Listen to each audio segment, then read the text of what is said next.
far you have come on your own, but never alone. Through the rain and through the shine, here's your moment, it's your time. You stood tall and now you see, standing in your destiny. 100 women growing strong. 100 women where you belong. You stood tall and now you see, you have reached your destiny. Woman, woman.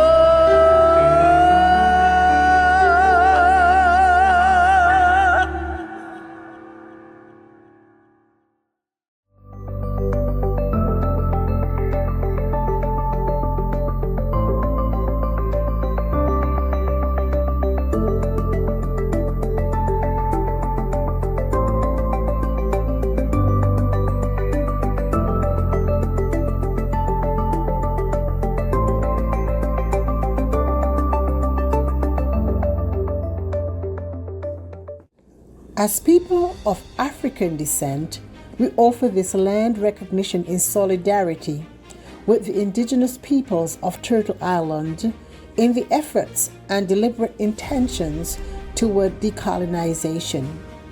As people of African descent, we acknowledge the land of Turtle Island that sustains us, express deep gratitude to its indigenous peoples, and pledge to honor our dignity and divinity that ultimately connects us all.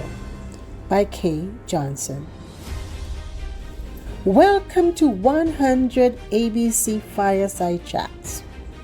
100 Accomplished Black Canadian Women is a bold project initiated by co-authors and co-founders, the Honorable Dr. Jean Augustine, Dr. Denise O'Neill Green, and Donna Jones Simmons.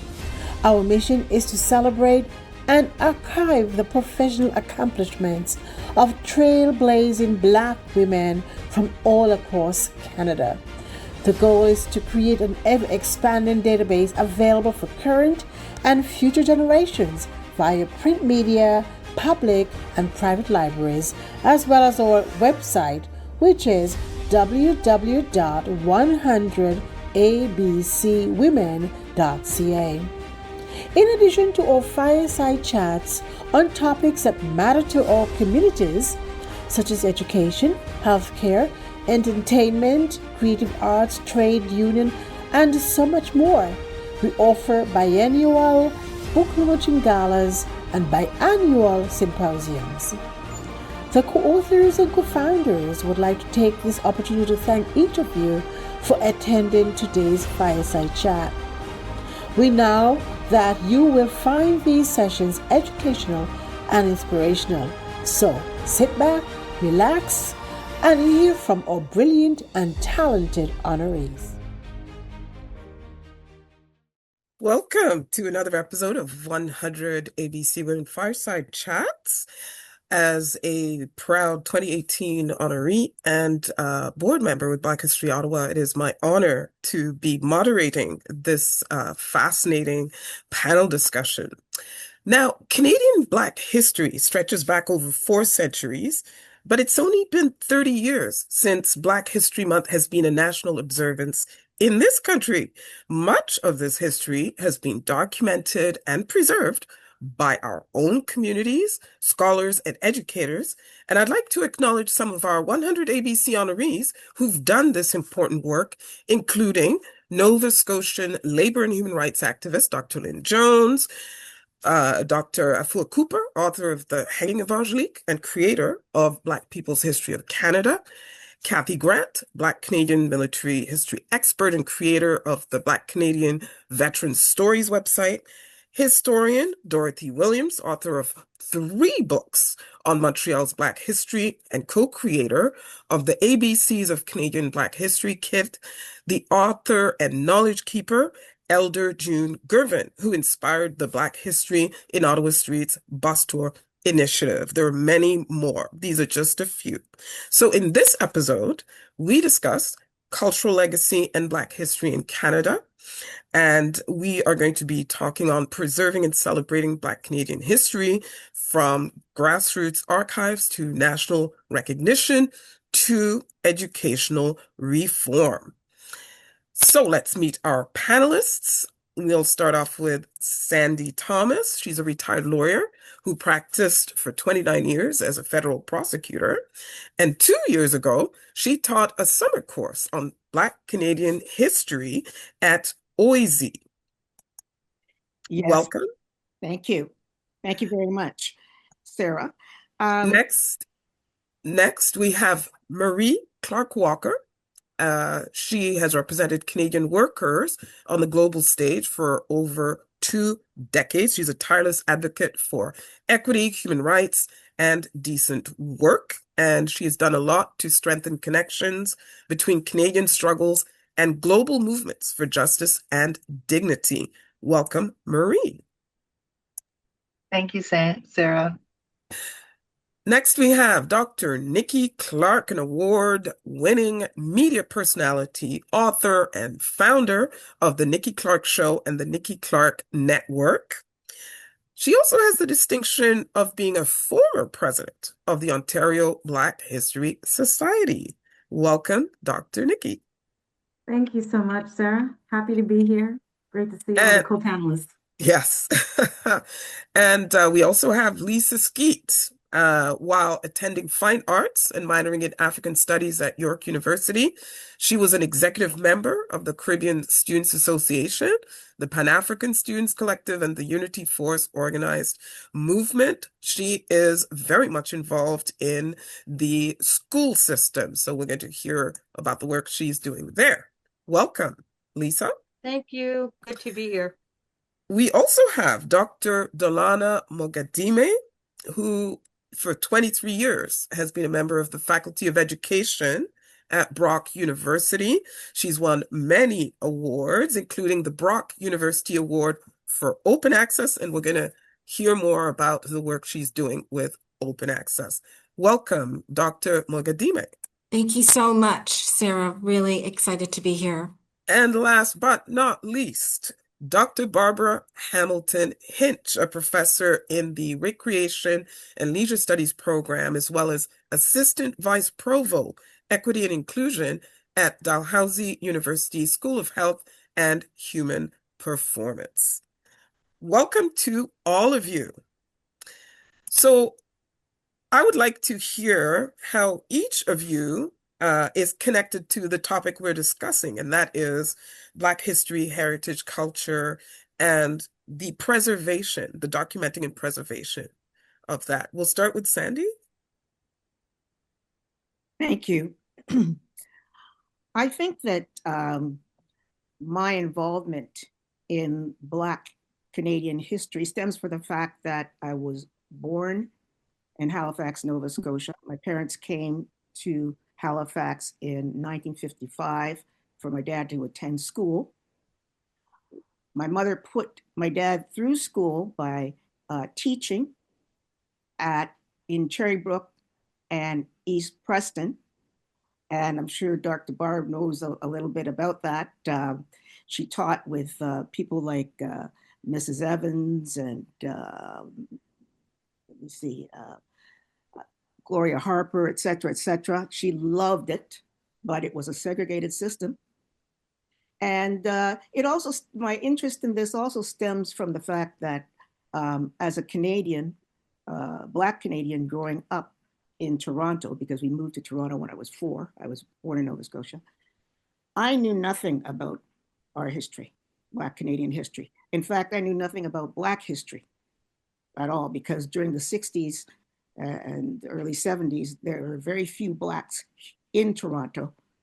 And so I think that's where my interest stemmed from. And just as an aside, I did teach a course on African Canadian history and the law, which is always a fascinating topic to me. A couple of years ago at Boise, which I prepared myself and put forward to Boise. And it was a summer program, but that's Yeah. the basis of my interest. Marie? Thanks, Sarah. I think that my work has always lived at the intersection of history, advocacy, and action. We know that oral history is huge in the community, and so in my work, I've told stories that not just talk about where I intersect in all of that, but all of the work that you do. No, a number of you have been named by me in the work that I do.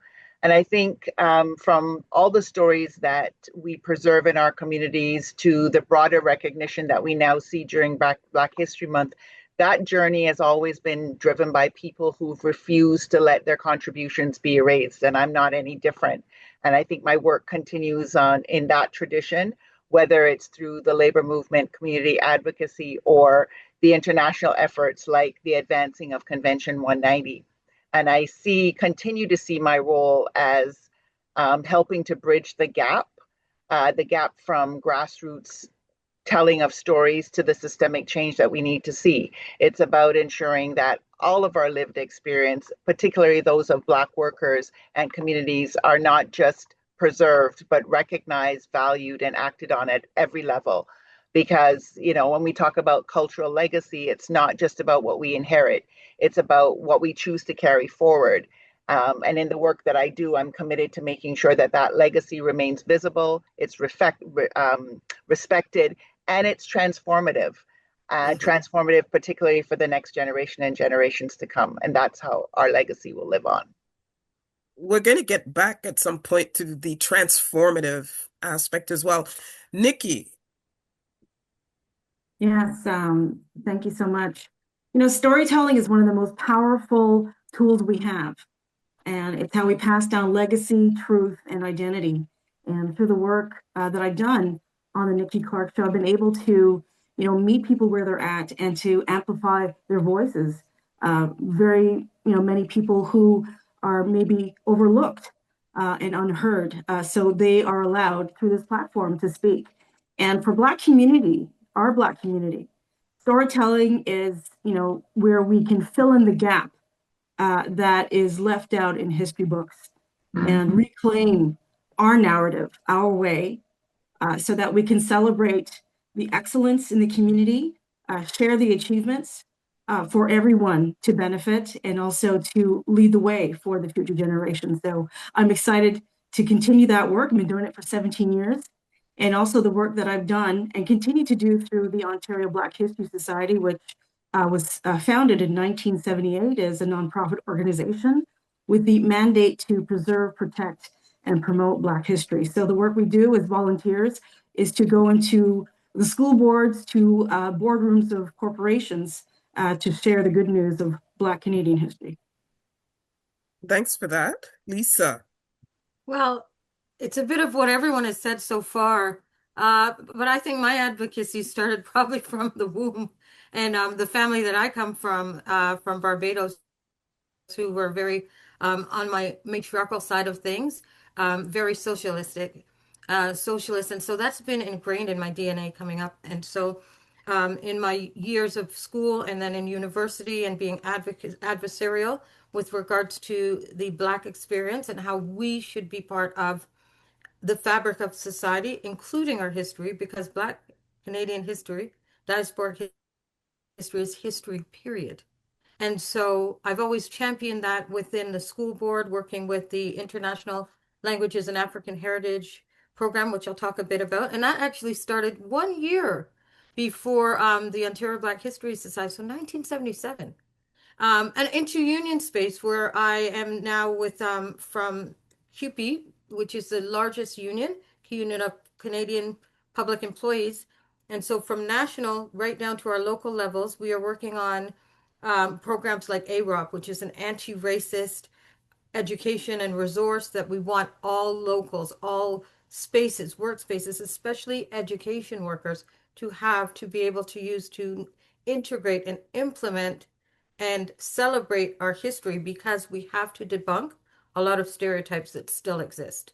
So Hmm. that would be my into all of this. Thanks. Dr. Mogadine.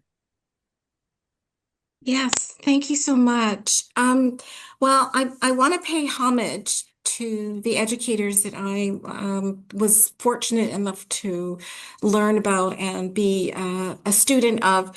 So, shout out to Sheldon Taylor. He developed the very first Black History course at pardon me, York. at York Yeah. University in 1993. And I was so fortunate to be a student of his. And also just have to say that I think he did set a trend that I follow through this notion of mainstreaming Black history. So, wherever I go, in institutions that I teach, I always insist of inserting Black history into the everydayness of the work that I do so that people will understand that notion of what's been mentioned here, that Black history is Canadian history. So I just want to make sure to pause and mention people like Avis Glaze, who also was professor that very first Black female professor that I was ever taught by, who planted that seed for me to actually pursue graduate studies. And just say that there have been so many people that have set the trend to insert Black people into the academy that I come with a lot of good people in the work that I do. Thanks for all the name dropping, because these are names people should know. Dr. Glaze, Dr. Taylor, A.L., Barb Hamilton Hitch. Thank you. I think by virtue of being born in Nova Scotia, and Sandy, nice to know that you're a fellow Nova Scotian. But I'm one of those historical African Nova Scotians that trace my roots back more than 8 generations.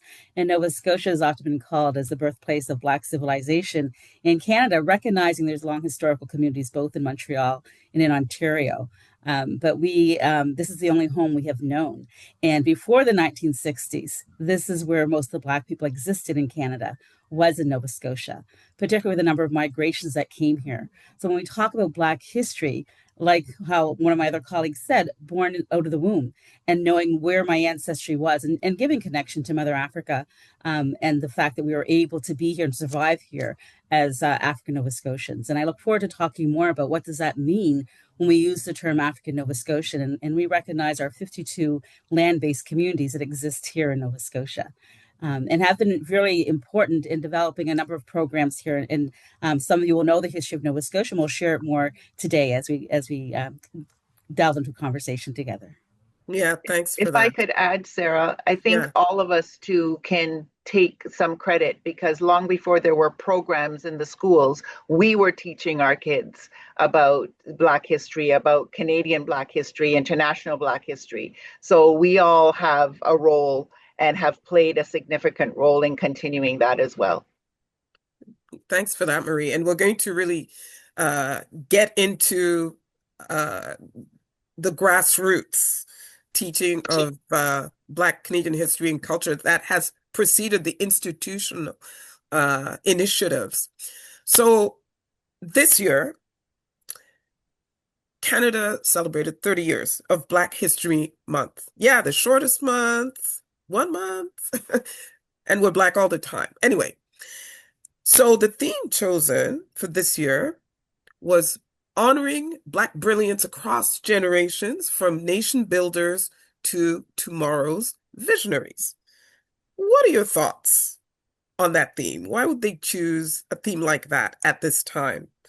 Who wants to take this on first? Sarah, if Yes. I could just interject here. Yeah.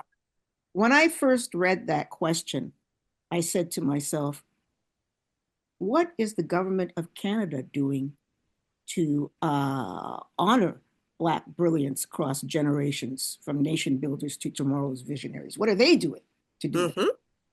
Because I certainly haven't seen anything. Maybe I'm just not seeing it, but I don't know what the government has done It's one thing for them to state this theme. It's another thing for them to stand behind it and do something about it. It's my thought. Does anybody else want to chime in on that? Sure. I think I'd jump in here and I echo that same statement. And to Marie's point earlier that we have always been the holders of our truth and our experiences and our histories and the creators, as well as the implementers of trying to get it into institutions. So then what I think of that statement, I believe that things that are important are action and not words. We can have many statements. We can celebrate the government, whomever can put out these grandiose acknowledgments, but what does it mean if it is that we are still trying to implement and have a space where we can create curriculum that is truthful? I'm talking about education because that's where I sit in this, and how we can have a seat at that developmental table, the developing of resources, telling our stories and giving that to our students and our community, because again, all of our history is entwined with every history.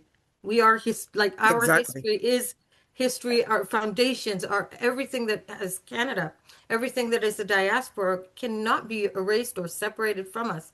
So when you have a statement like this, to me, it cannot mean anything but words until one is it is acknowledged, but how?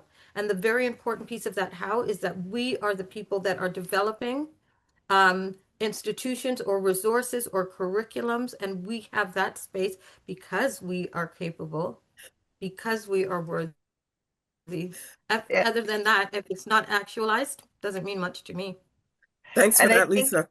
yeah, I was Marie, gonna say, I think yeah, it affirms something that we have always known. Black Right. history is not just a moment, right? It's a continuum. It's a continuum of brilliance, resistance, transformation across all kinds of generations. And when I think of nation builders, I think about some of the people that we've already mentioned, but I also think about the Black railway porters who organize against impossible odds, right?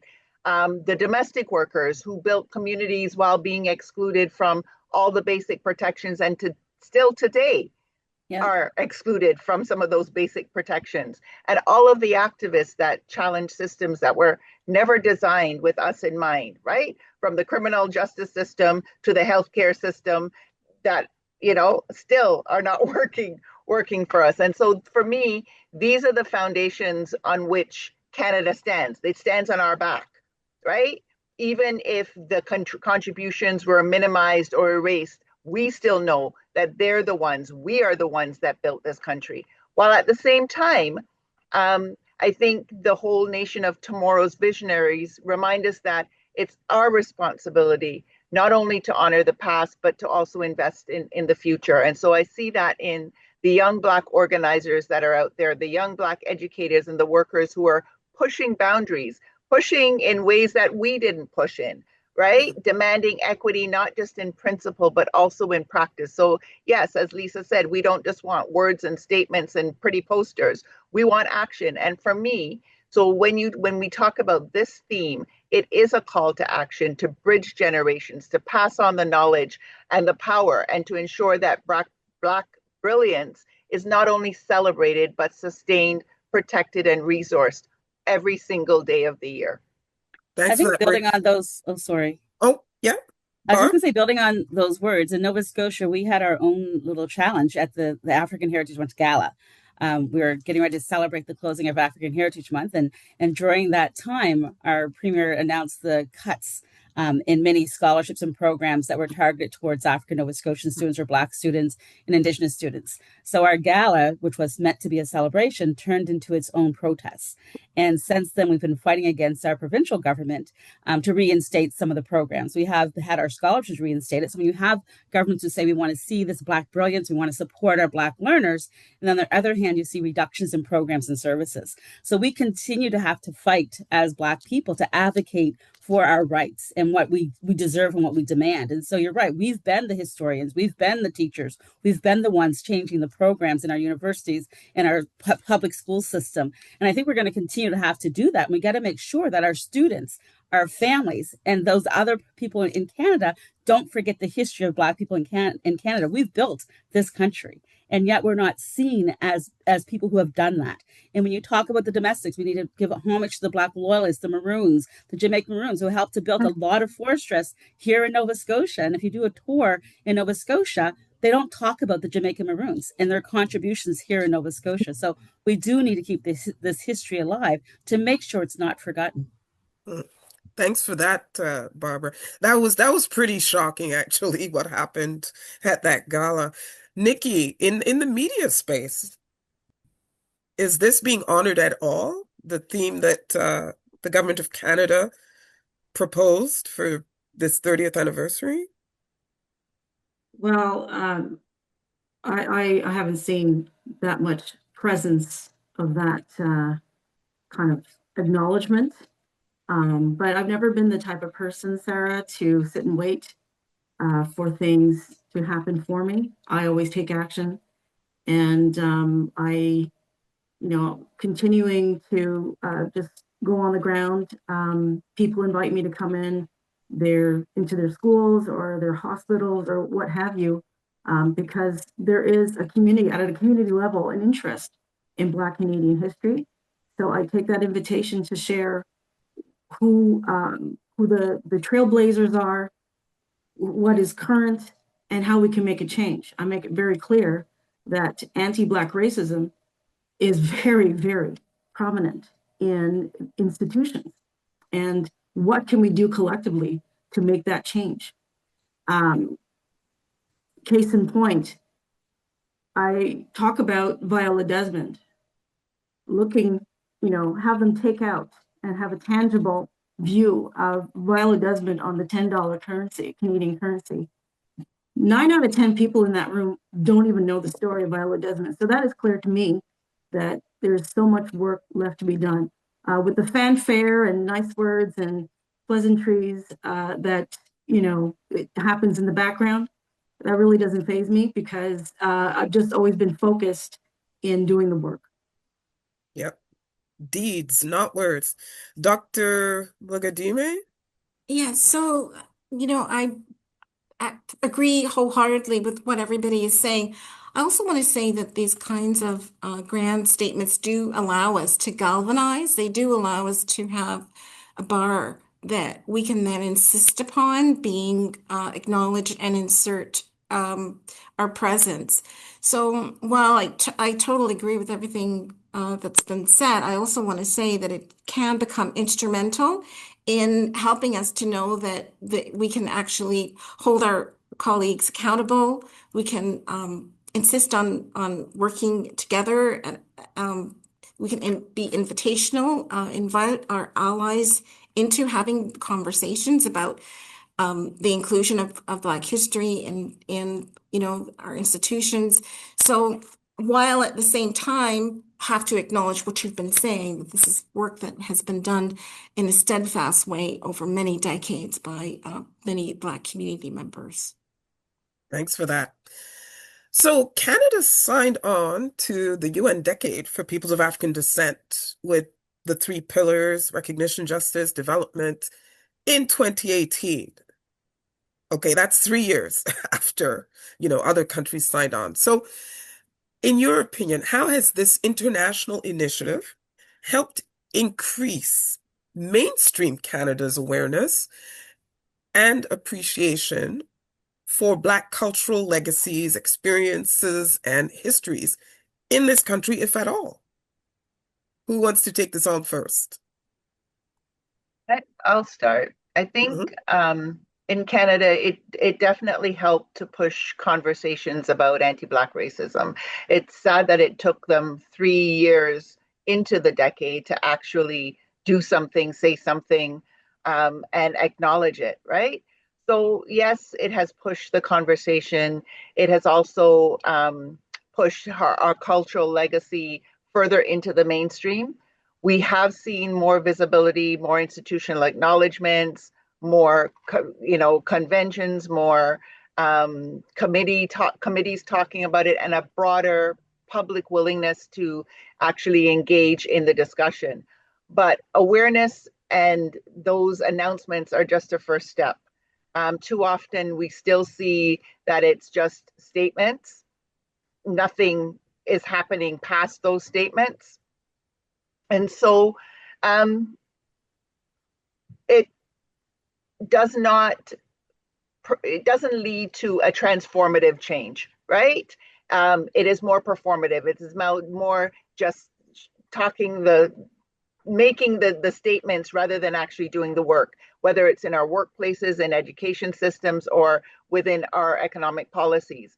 And that's why I think Canada's decision to abstain at the United Nations General Assembly this week was so concerning. It exposes, I think, a large gap between stated commitments, things that they talk about, statements that they make, and actual action. We all know that the transatlantic slave trade was one of the most brutal systems of dehumanization in human history. To hesitate in naming it as the gravest crime against humanity raises some serious questions about whose histories are being fully acknowledged and whose are still being negotiated or softened in international spaces. Somebody said earlier when we were having our discussion that everybody has received reparations, from the Japanese to the Jewish, right? But still no discussion about us. And so if we're serious about recognition, then we have to be unequivocal in naming the transatlantic slave trade for what it was. If we're serious about, justice and development, then that clarity must inform how we act, both domestically and internationally. So, Marie, for the benefit of our audience who aren't aware of what happened last week, on March 25th, Canada was among 52 nations, largely from the West, that abstained from a UN General Assembly resolution classifying the transatlantic slave trade as the gravest crime against humanity. 123 countries voted in favor, and of course, there were the three that voted no: the US, Israel, and Argentina. That's just for the benefit of our audience. Sandy, would you like to chime in about the UN decade, if it's had any impact at all on, awareness? I think, as Marie said, that it may have increased awareness among mainstream Canadians about some of the issues that Black people face. But I'm sorry, I'm a bit of a cynic, and this last event on March the 25th, where Canada actually abstained from the UN General Assembly resolution classifying the transatlantic slave trade as the gravest crime against humanity, just reinforces my belief in governmental hypocrisy towards these issues. Because the bottom line is that, as I mentioned earlier, the West was built on the backs of slaves. And those folks who say, well, it wasn't me, not my family, not my family, it really doesn't matter, because they benefited from it. And continue. They benefit from it. They continue to benefit from it. And on top of everything else, we got nothing from it. Black people got nothing from it. And the bottom line is that the West is terrified of reparations becoming a live issue at the United Nations or whatever, because they don't want to pay the money. If you know anything about British history, and if you know about anything about the freedom of slaves or the enslaved in Britain and in British countries in 1833-34, you'll know that those who owned slaves got paid when the enslaved were freed. Because we were property. They were paid. They got. And many of them were politicians, the ones making the laws. Many of them were politicians, and many of them were just the ordinary Joe, because I've done some research into that with respect to Trinidad and Tobago and stuff like that. So that's the reality. Okay. That's what we're facing. And some of those countries are still paying reparations to the colonizers, right? Re- Haiti. Remember Yeah. Haiti? Haiti Haiti is one of those. Yep. stayed up until 1946. hmm Barb, you wanted to Yeah, I was just going to say we need to remember Haiti and the bill that they've been forced to pay to the French. And we know that if our black countries would be rich and are rich if it wasn't for the colonizers and what they've stolen from our countries and from our people. And folks don't want to talk about that. It's not just the bodies that were stolen, it's also the minerals, the gold, the Mhm. and we're not talking about those reparations. We hear about the artifacts from the continent that were stolen and are in museums Right. to this day that Mhm. haven't been given back to the countries. And so there's so many ways that we need to demand our reparations and deserve our reparations. That's not And being talked about. I'm glad that you raised that, Barb. People when you talk to people who are not black and people don't have the education about what reparations are, they talk about only the money. That's the only thing they talk about. They don't understand that part of reparations is repairing the systems that no longer that don't cater to us, right? Yeah. Right from the healthcare system to the criminal justice system to the education system and so on and so forth. It's about making sure that those systems also work for us. And right now, they're not. So I'd like to hear from Dr. Mugadime, the UN decade for peoples of African descent, which was extended, by the way, because Canada realized they got on the train really late. Has that done anything at all to raise awareness, to increase appreciation at all Right. for Thank Black you. history? Thanks, Sarah. I would say again, it can become a mechanism for galvanizing and demanding within our own context because we all work within different institutions and organizations. And personally, I have used it as a way to have colleagues realize as a moral compass that they need to acknowledge and be responsible for. So that's how, I think from a personal perspective that we certainly around this table have done a lot of work to within our own context to highlight, promote, and demand for change. And I think there is that importance around agency of, everybody here would agree. I think we should, in some ways, realize that that is as important as anything else, because that's the sustenance. That's what keeps us going. And also, I'd have to say that the legacy from an intergenerational knowledge, the intellectual legacy coming from the continent of Africa, the depopulation, as Mhm. Dr.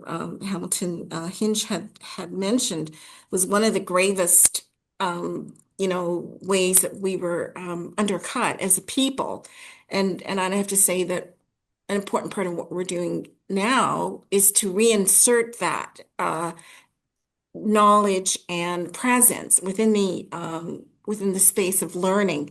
And so there's been different ways that we've been doing that. There's a black the Scarborough Charter has been inserted in a way that has been a mechanism again to bring about change. And it's true, and I agree with everybody around this table. I also think that there are those opportunities to bring about change one day at a time, you know, and so forth. So we do have to also embrace that at the same time. There's complexity here, and we need to No, embrace for that sure. complexity. For sure. Lisa. Everything that everyone said, especially the piece that it is a hypocrisy, if you will, when Canada, if we go way back and we think of the apartheid regime and the history behind that of being modeled after reservations in Canada, for some of us who don't know that, to Canada saying, let's have another acknowledgement of the decade of people of African descent and abstaining from the vote at the UN, which again, abstination to me means no. It's a vote for no. And I think, again, that is tied to um, having to admit a wrong and having to look at oneself in the world and say, yes, I was guilty. And so, because we are, reparations must happen.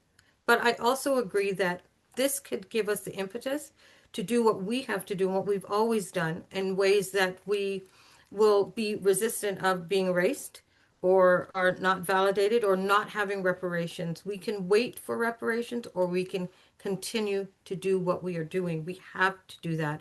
And we have to look at that from a lens of, as we are educators, whether we're in education business or not, my first educators, my people, my family were the ones who taught me our family history, which is your family history, which is our collective family history.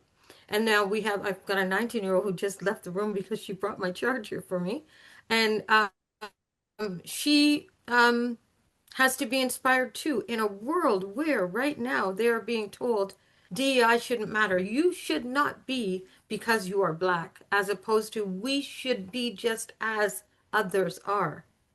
So I think that when we see these words and acclamations, they have to become action. And oftentimes, and I think it will continue till the end of time, we have to be the champions behind that and the creators of that space. Because if we wait, we will not be there if we wait to get and knock on that door. However, that should not diminish our want for reparations and our want to say that we want to be at this end and do what we have to do. But we've got to do some collective looking at the gaps that are inhibiting us as well, our elders, and our young people, and how we can gather that strength and experience and energy to close gaps to work on that within that space, right? So Yeah, thanks for that, Lisa. Nikki. you're welcome. Yes, it's been a lot to think about. What I have observed, Sarah, is on the community level, attempts to look at the intergenerational damage that has been done through, the slave trade. I think Sandy Thomas, said that we didn't get anything. We got generational trauma from the experience of slavery. And I've seen from the community level attempts to look at the family dynamics, look at, where we can take the experience and of anti-Black racism that's come down through the system and heal. So that to me is promising, and I'd like to see more of that. What I've been trying to model through my work, I'm an author. I have 2 children's books out. For me, I think if you want to change a generation, you got to get to them young. And the books reflect Black children who are doing positive things, who are into, entrepreneurship, recognizing Black Canadian history. So fusing creativity with their identity so that they can, move forward in whatever they're doing in life with a strong connection to the Black community and strong identity so that they can overcome whatever barriers they encounter. So that to me is really important, to looking at mental health in the Black community, trying to combat some of the, barriers to getting the resources to heal, and also having models in the community to model joy as a resistance through creativity and other types of programs. I like that, joy as resistance, and we're gonna come back to that towards the end of our conversation. Barb, in Nova Scotia, the UN Decade for Peoples of African Descent, what impact has that had?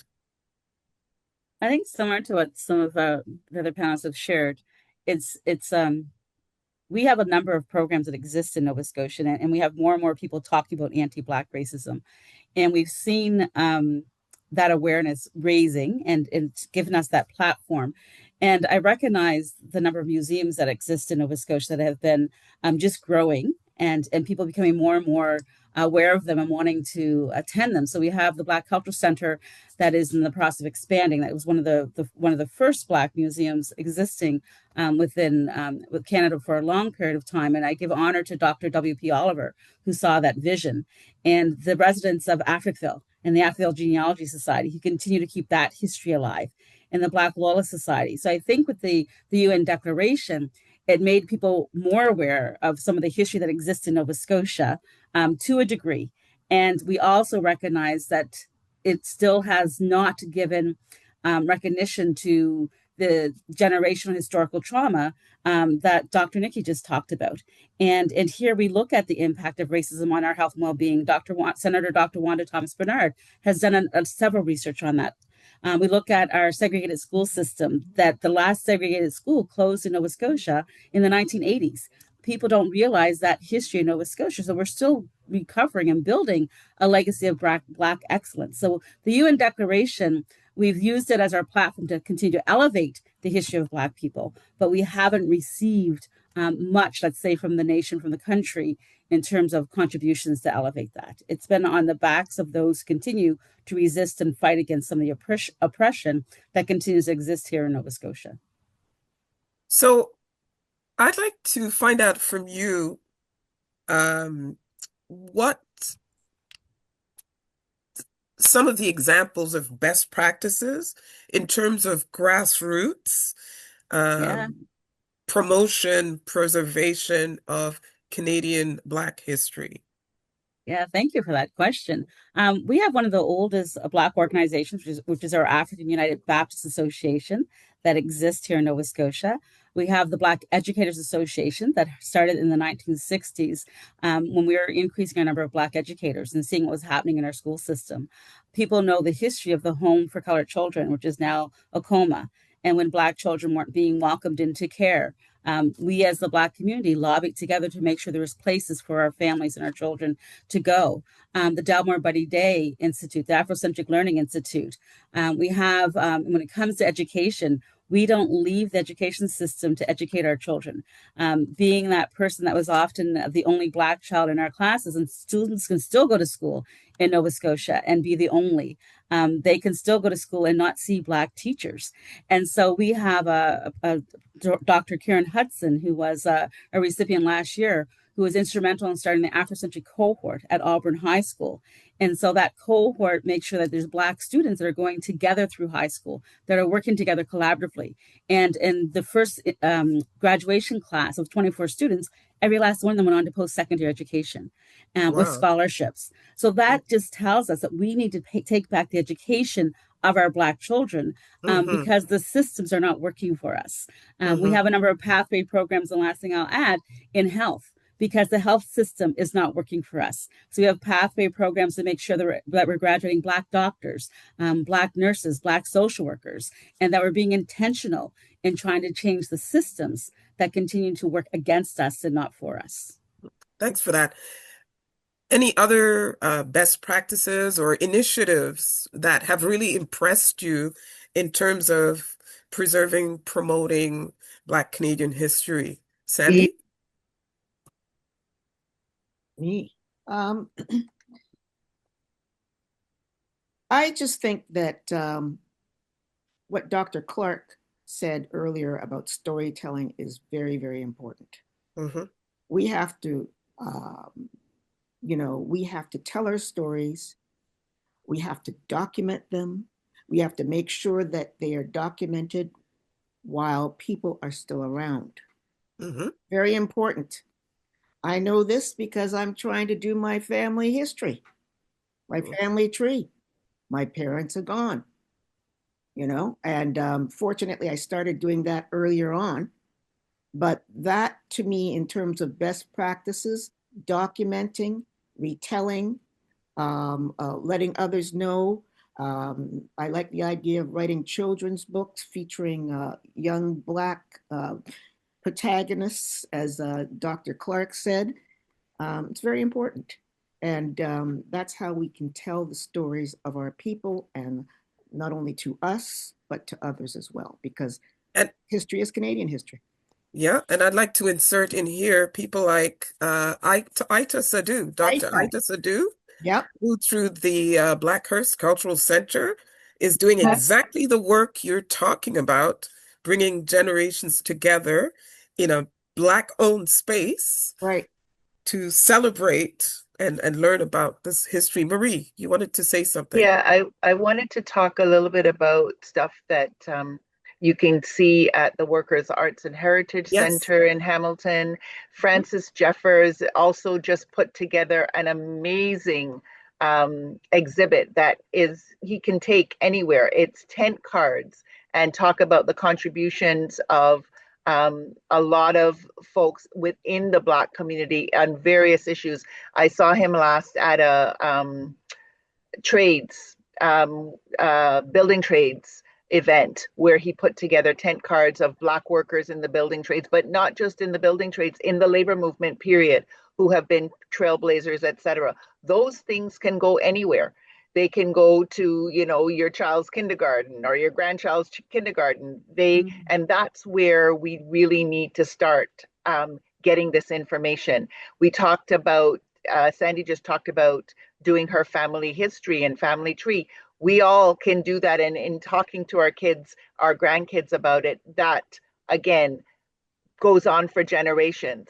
In the work that I used to do at the school board, anti-Black, it was an anti-Black racism leadership program for elementary school students. Again, where we talked about the history that they never learned in school and weren't going to learn in high school either. So there are things that we can all do to continue to make sure that the next generation and generations to come also know the history.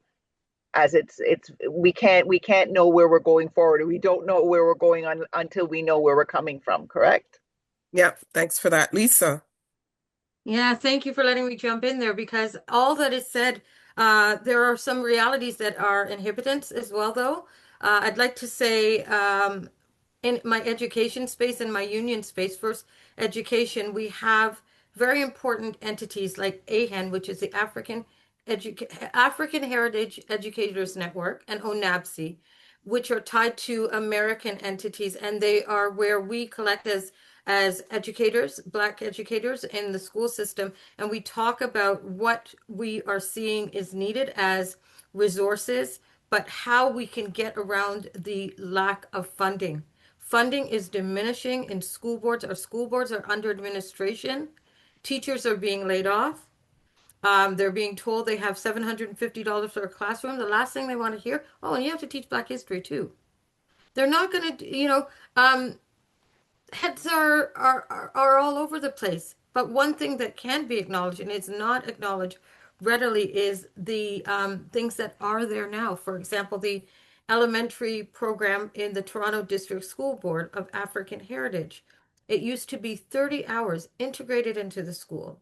In 2007, 2007, people like the people we've mentioned, Dr. Avis Glaze, Afua Cooper, Akua Benjamin, Wesley Critchlow, and many of the people here, we said we need the Afrocentric school, but we also need to keep the funding for this program that started in 1977 from parents who wanted to see themselves in the school board, right? Because that's who we are. We are part of the fabric of society.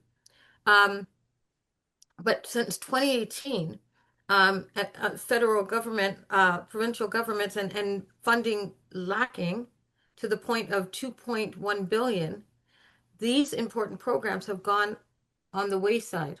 And we have to compete with the special needs programming and French and other programs that are also fighting for a space. But because we are not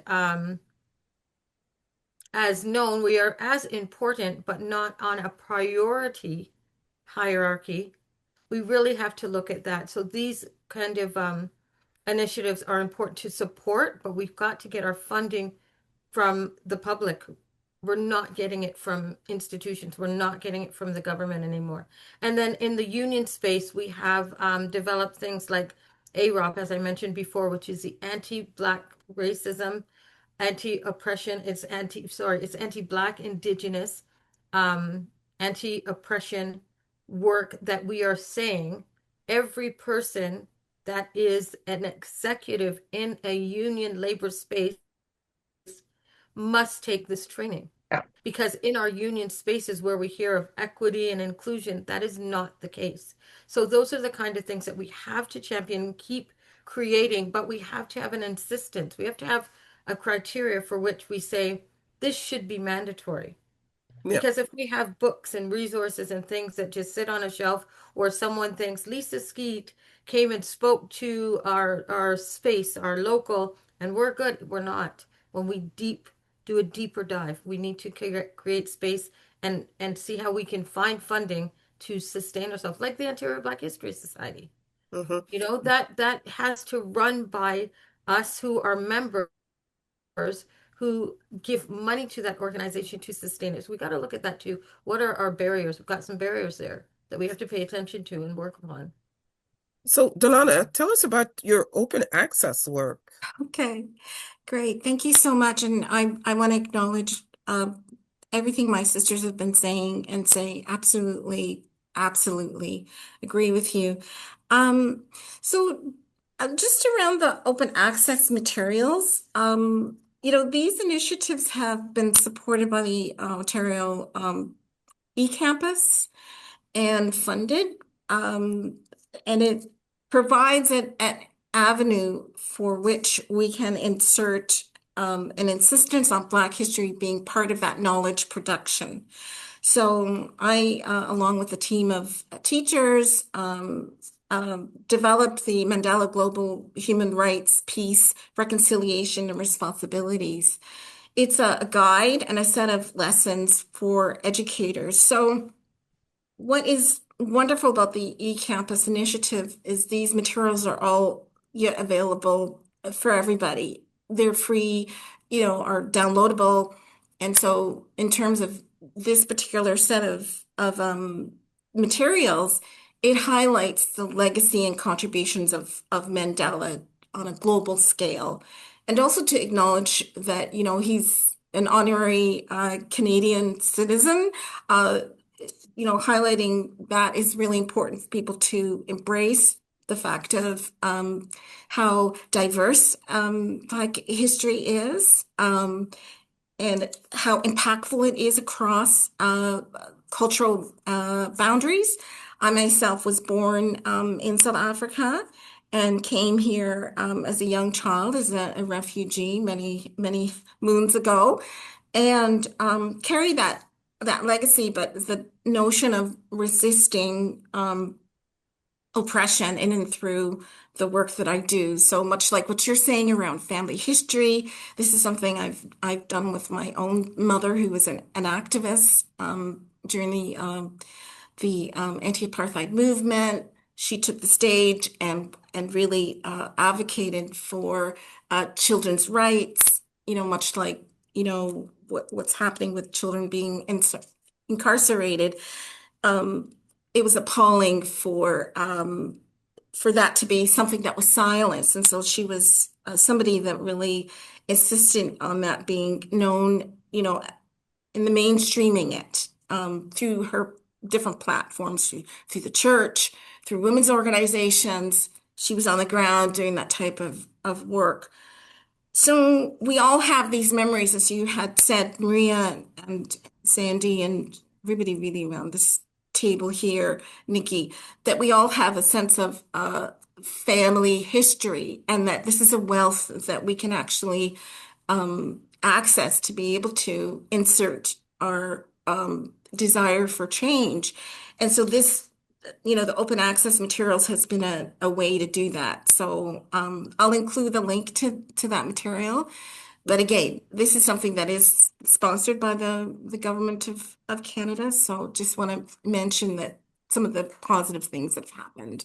Yeah, putting our tax dollars to very good use, because when people talk about government funding, we seem to forget as Black people that that's our tax dollars too. That's our money as well.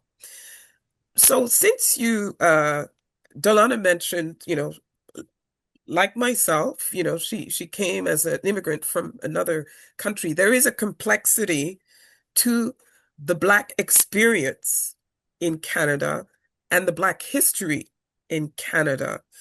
So how, if for somebody who would just land here from another planet, how would you describe Black Canadian history? Like, what is that? As opposed to Black American history?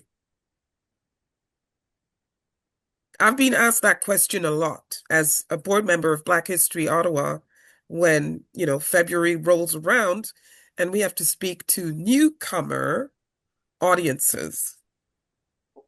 If I can say something here, in my Yeah. Black Canadian history is the history of Black Canadians who have been here for hundreds of years. Now, you can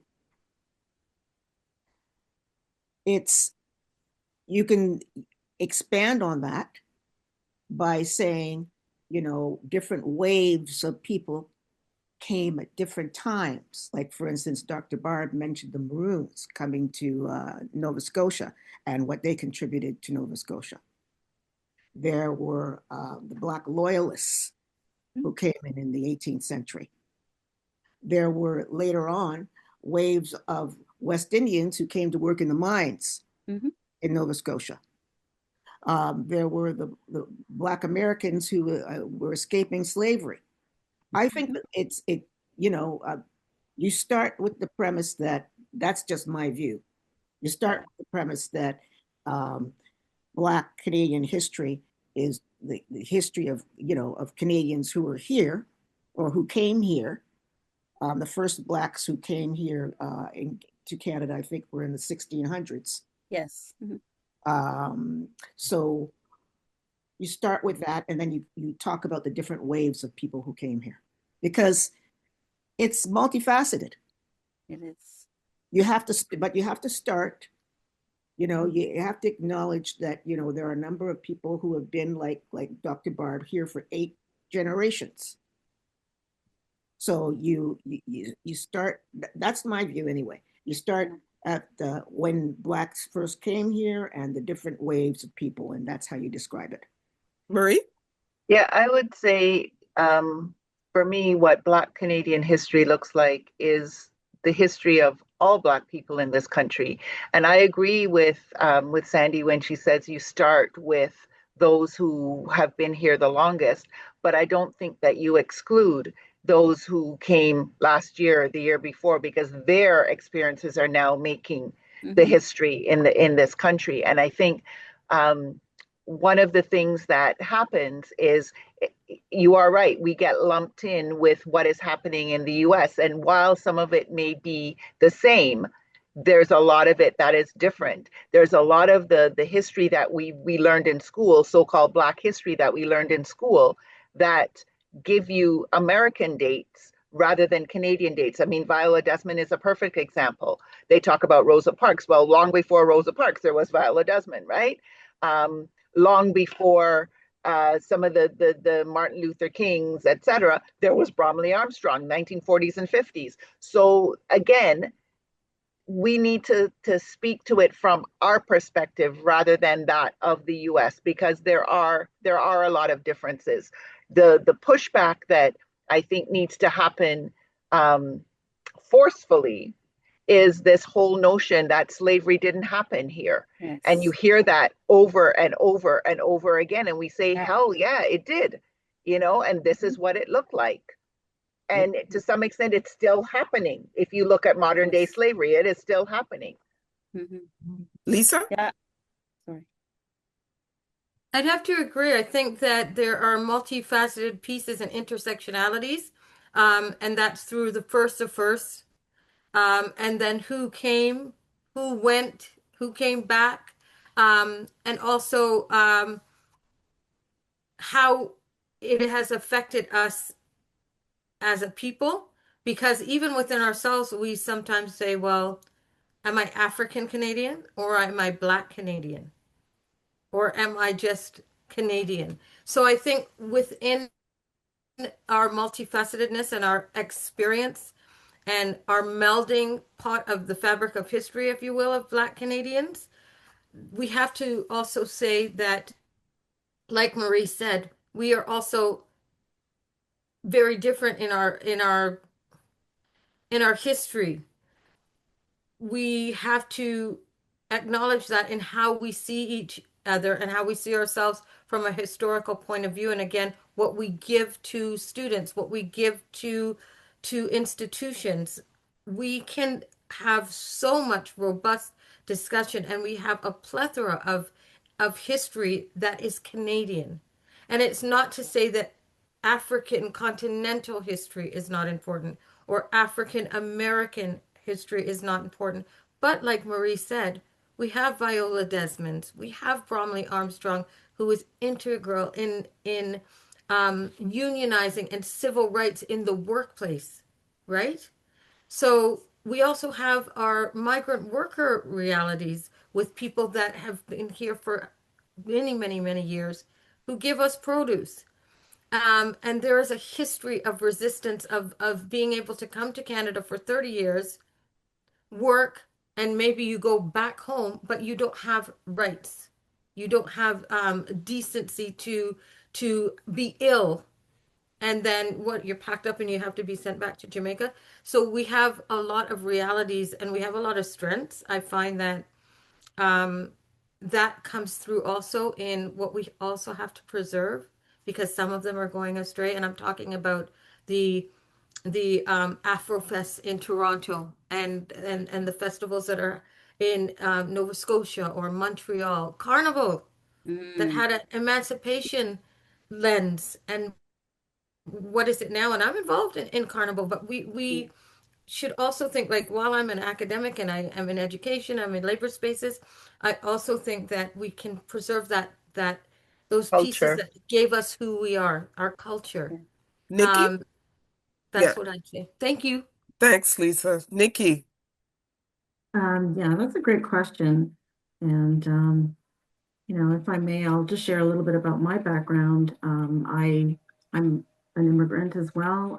Came to Canada as a little girl from Jamaica, and my Black history started, in 1970 when I arrived in Montreal. And a lot of people, would ask the question why Montreal is a stop for a Black person, but that was the port of entry for many West Indians in that time frame, late 60s, early 70s. And I had to, learn very quickly who I was, trying to fit in an all white and an all French neighborhood. We were the only Black family and only English speaking family. So I was fortunate to have parents who poured into me and taught me um, Black Canadian history, history that was happening from the South, learning about not only Viola Desmond, but Angela Davis, Martin Luther King Jr., and also Paul Bogle, learning about my Caribbean history. Yeah. So this is who shaped me into the woman I am, very passionate about Black history, and particularly Black Canadian history. Mm, So with all this knowledge, going out and speaking to different groups, I start the journey with having people understand that slavery existed in Canada. We have to deal with that, and then take them through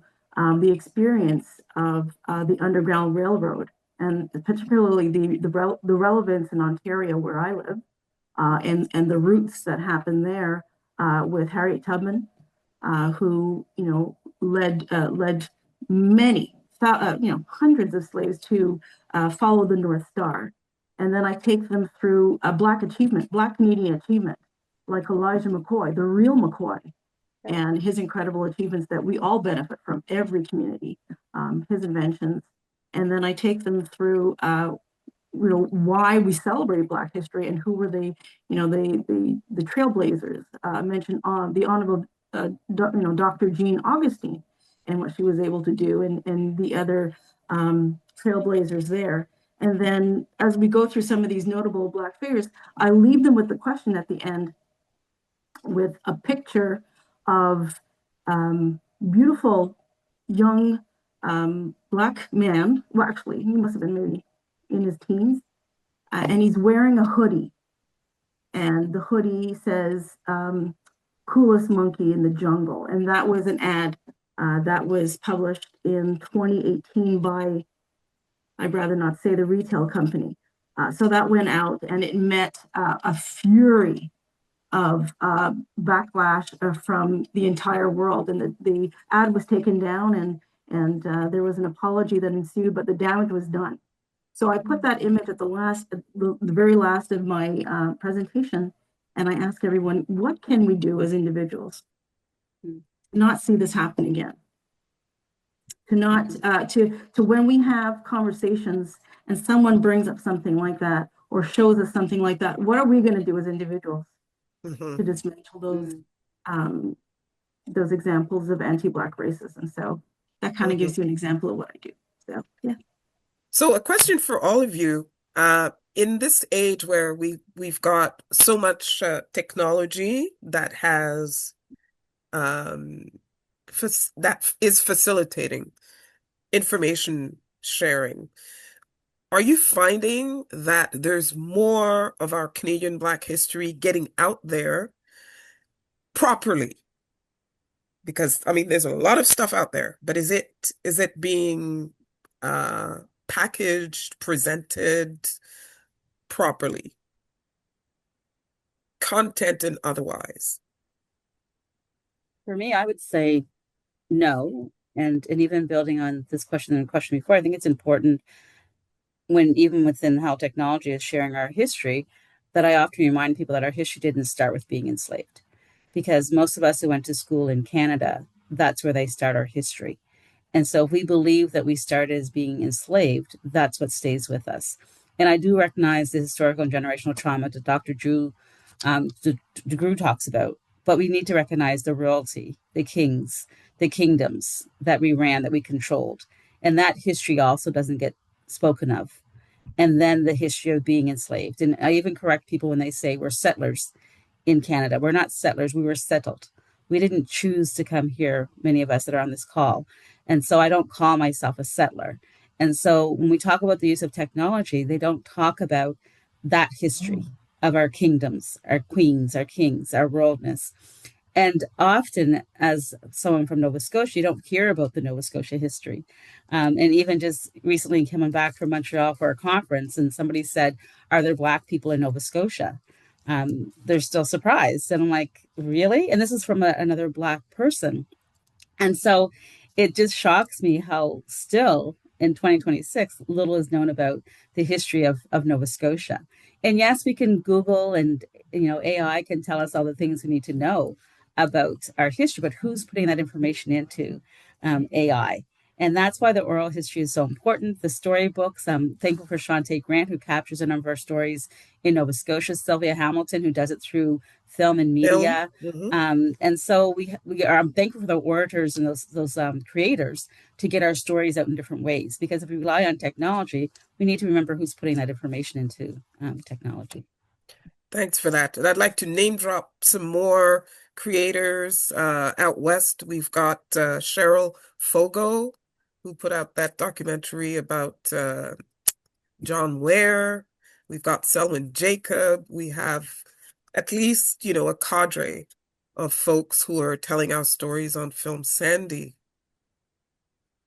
Technology and its role in promoting, preserving Canadian Black history. I can say that I only can speak to what I've seen. And this is something that I've seen because you may be familiar with this because you work with Kathy Grant.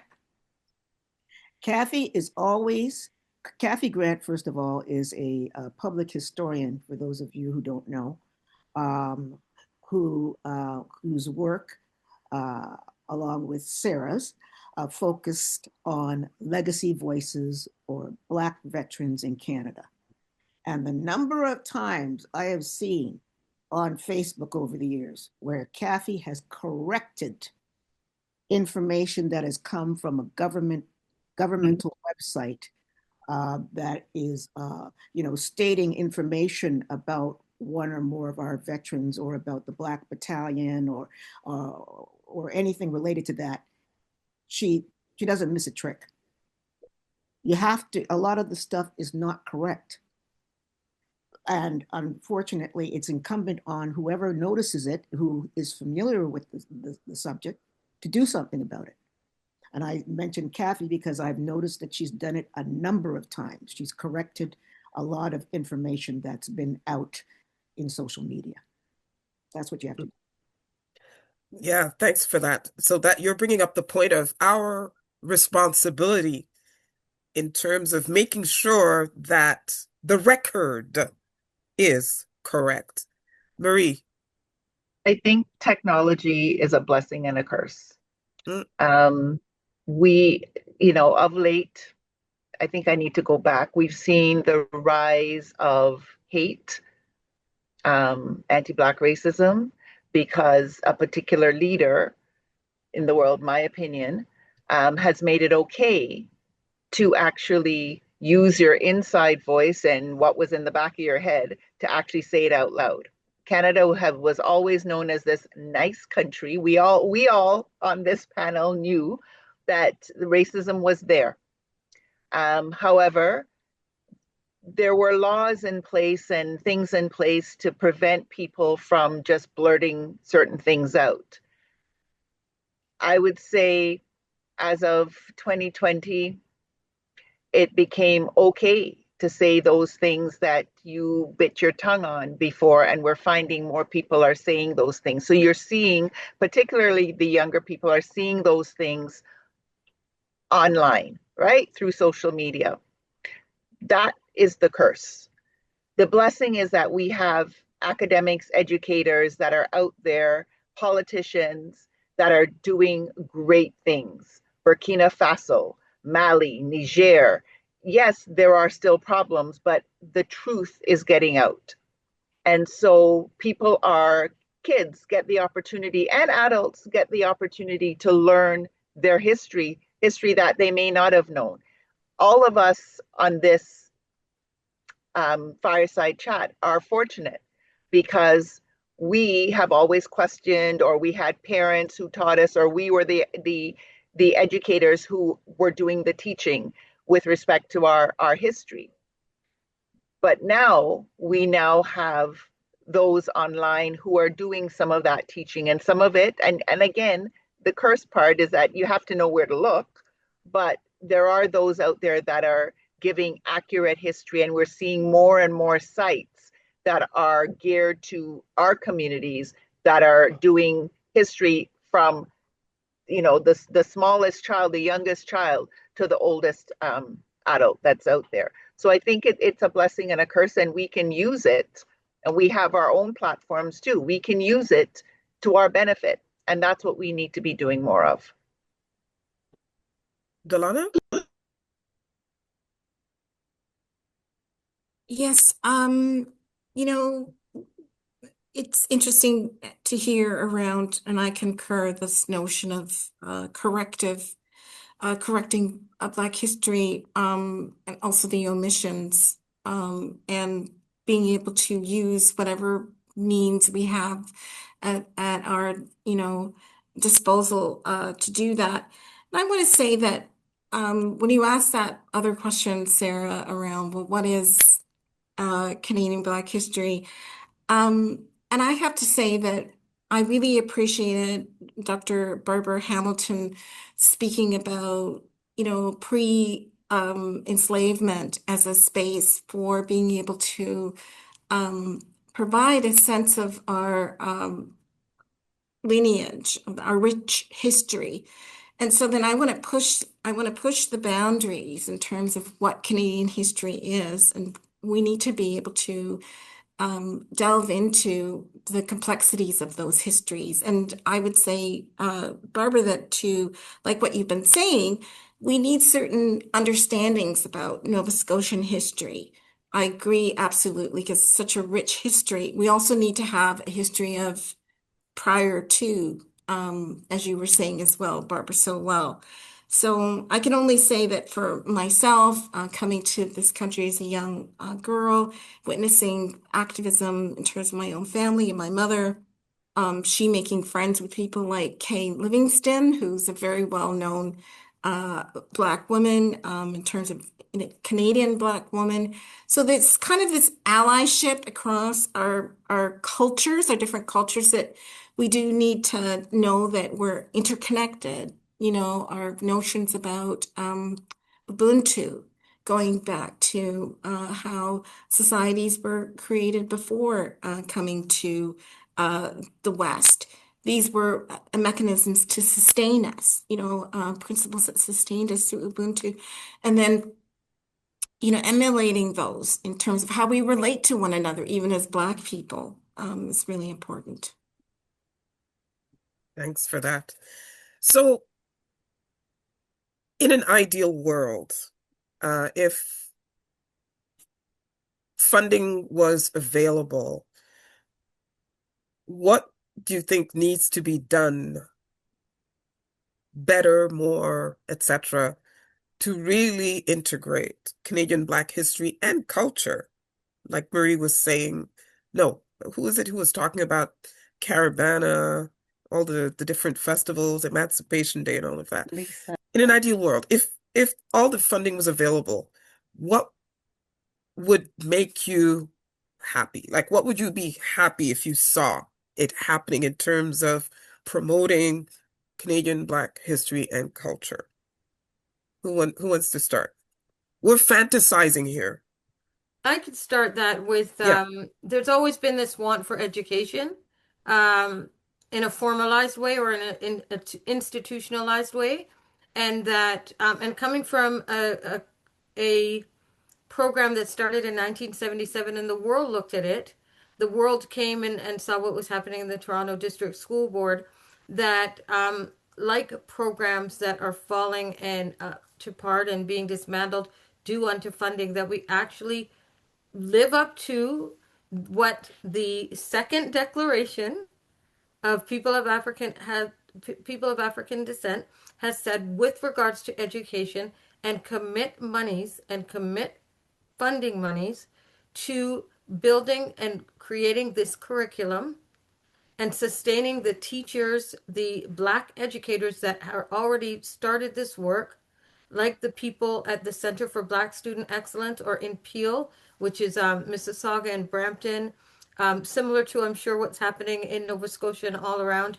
The We Rise, which is an initiative that produces the work and resources, and then it is vetted, uses us as scholars, us at the people who have created the history, and having us create that, have it implemented in the school, and also embrace something that is very exciting.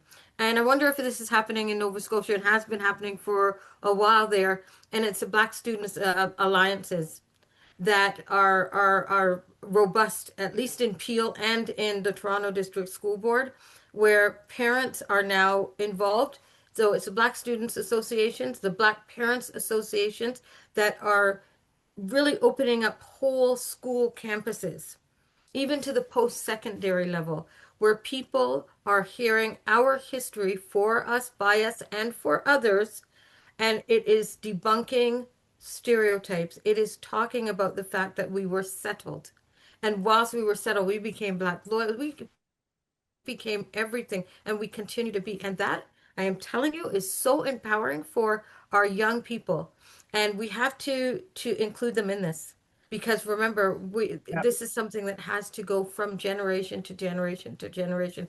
There's a reason why there's 8 generations of your family, Barb, who have had the trauma, but you are still here. So that's what I think needs to happen. So, Barb, in Nova Scotia, what would really make you happy to see happen over there if all the funding in the world was available in That we terms would, of Black Canadian history? yeah, I think that we wouldn't have to keep going looking for funding.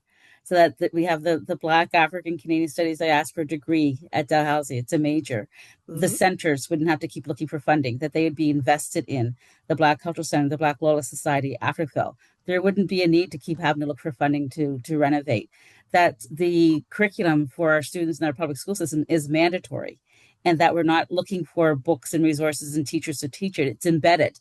It's a part of the programs. A number of our programs at the institution, Imhotep Legacy Academy, that increases our number of students in science, technology, engineering, and math. they look for funding every year in order to maintain themselves. And so we know that these programs are having an impact and are changing society. And it goes back to the Black brilliance that is there. We have this. So if our programs didn't have to look for funding and they were part of the fabric of our education system, of our country, of our province, that's what I would be very happy with, because we've been the creators of those programs and we're on the shoulders of others who created these programs, and we continue to have to fight to make sure they're being sustained and contributed to, and I wish that would stop. Nikki? I think about Black ownership, if I may, say, working with the Canadian Black Chamber, and supporting Black entrepreneurs nationwide to understand how important it is to own, to have a business, to, create generational wealth. That to me is something that I'd like to see how funding can be poured into. More innovation hubs where Black entrepreneurs or would-be entrepreneurs can go and have access to resources, to funding opportunities, to find other people with similar ideas, or they can, engage and share what's going on in their businesses. And overall, aside from, Black entrepreneurship, which can support, the idea of having more of a bond through, cultural identity, but it also creates, wealth. We can actually be funders. Instead of accessing funding, we can be the lenders and not the borrowers. When we can really get together as a group, we can collaborate and engage in what I call the power of collaboration and community. So that's what I'd like to see. Marie? All of the systems that we talk about where we need reparations, we're integrated in, not included, but integrated in, where there's no need for a Black class action because employment equity, pay equity, and equity in all forms is there for us. And I agree wholeheartedly with everything else that's been said thus far. But yeah. Delana? I'll add before Delana starts, just our history and our contributions also recognized without any, like, not a special recognition. It just, it's recognized as part of the norm. Delana? Thank you. I'll go back to what I said at the very beginning about 1993 when Dr. Sheldon Taylor first taught the course in Canadian Black history at York University. And there were two other student teachers in that class, and then myself. And then there was a former teacher of mine in elementary school that I was a student of, which is kind of interesting.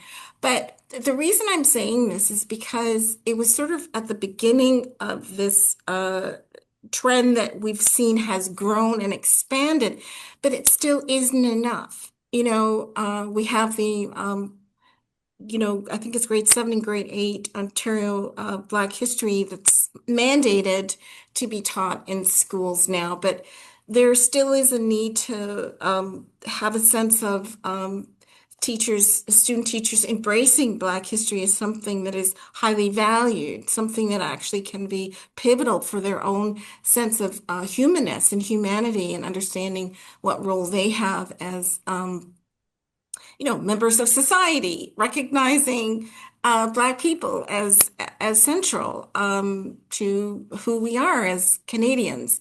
So we've done a lot of work. We still have a lot more to go. And I would say that in my ideal world, we would have arrived by now. And so I'm looking forward to continuing to contribute to that arrival.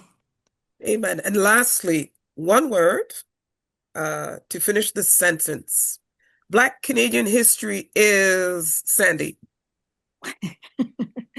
One word. I was looking to contribute to this conversation as well. Oh, sorry. Okay. If I had tons of funding, my way of spending it would be on research and writing about some of our key people in history, like James Dunn, who many of you have not heard of, born in 1848, an alderman from Windsor, Ontario, who sued the school board for discrimination on behalf of his daughter. Eleanor Collins, the First Lady of Jazz. She's on his stamp. Yep. Sophia B. Jones, a Canadian doctor who ended up being refused entry to Toronto Medical School, but becoming the first graduate, Black female graduate of the University of Michigan. Ivy Manier, the first Black female graduate of U of T Law School. There's tons of people that nobody knows about. Ivy Manier, by the way, and her ex-fiance contributed $600,000 to U of T for a scholarship for marginalized students, and her estate contributed over $1 million to North York General Hospital. Wow. People don't know. In my ideal world, I'd want to see books written about these people and research done on them. More research, because there's a little bit here and there and everywhere, but exactly. And in an ideal world, I'd like to see more chairs of Black Canadian studies across Canada. Every single university from coast to coast to coast would have one, right? So to finish off this discussion, which I don't want to end, one word to finish this sentence. Black Canadian history is, Sandy. Ours. Marie. Brilliant. Nikki. Exciting. Lisa. Valid. Delana. Powerful. Barbara. Foundational. Wow. Can I say one more thing? It's everyone. Black Canadian history is everyone's history. Everyone's. That's the mic drop right there. That's the mic drop. Thank you so much to all of you for this amazing discussion that we could have gone on, but alas, for lack of time. Thank you so, so much. Thank you for the work that you have been doing and continue to do to elevate and celebrate all that is Black, brilliant, and amazing and powerful. And yeah. Thank you. Thank you very much. Thank you for joining us. Thank you, Sarah. Thank you, Sarah. Thank you to the panelists. Great moderator, Sarah.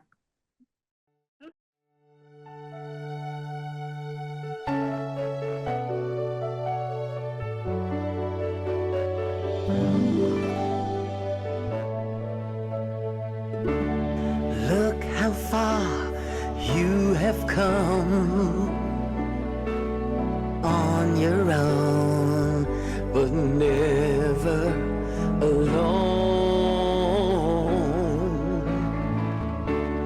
Through the rain and through the shine, here's your moment,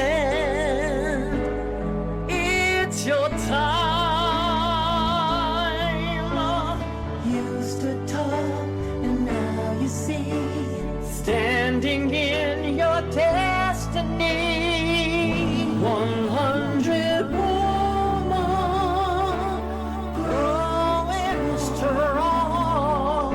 100 woman where you belong.